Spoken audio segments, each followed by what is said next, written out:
Everyone makes mistakes, even wedding officiants. We're only human after all. Still, there are a few things a wedding officiant should never do on the wedding day.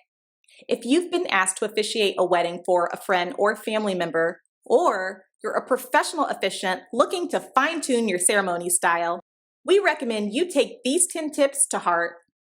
First things first, don't be late.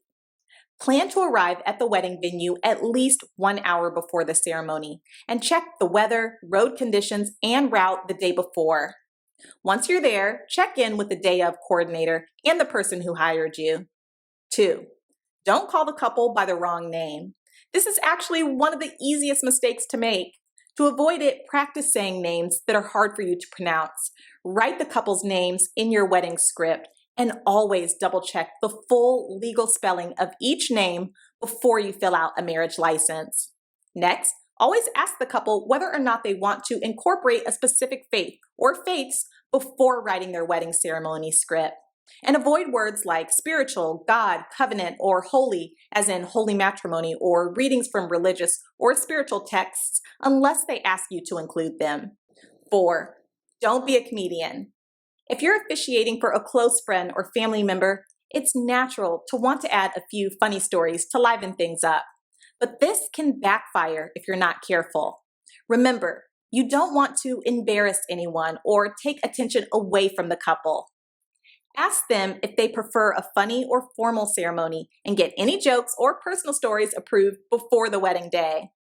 5, don't ramble and don't rush. Good timing is essential. Try to avoid talking too slow or too fast. Practice your script out loud before the wedding day and use a timer to see how long it takes. We think a great length for a ceremony is about 15 to 20 minutes, but the perfect length will be whatever the couple wants. 6, don't ask if anyone objects to the marriage. Some families have more drama than others, and you never know where this outdated question might lead. Unless your couple wants you to include it, don't ask guests if anyone objects to their marriage.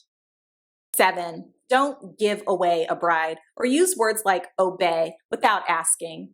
Some wedding traditions like these become less popular over time. Many couples will think these types of traditions are sweet, but others might think they're offensive or outdated. To make their ceremony perfect, always ask the couple if there are any traditions or words you should avoid. 8, don't overdo the lovey-dovey stuff. Some couples love flowery romantic language and PDAs, but others definitely don't. That's why it's so important to match the tone of the wedding ceremony to each unique couple. Pay attention to how they talk about each other and their relationship, and try to capture that love authentically in the ceremony. 9, don't yell. This one might seem obvious, but it's worth including. If you want to get someone's attention from across the room during the ceremony, wave to them discreetly or ask another guest to walk over and get them.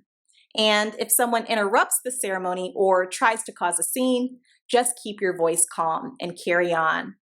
And last, don't leave the event before the marriage license is signed. This is the most important item of all. Make sure the couple's license is completed and signed before you leave. This is your primary legal responsibility. Several states also require the wedding officiant to return the license to the county clerk's office after the wedding. It's easy to get swept up in the excitement after the ceremony is over, so make sure you, your couple, and any required witnesses sign the license and place it somewhere safe before heading to the reception. And no matter what happens on the wedding day, remember to have fun. Visit us at the amm.org to get ordained to marry people in your state and for more tips on how to officiate a wedding.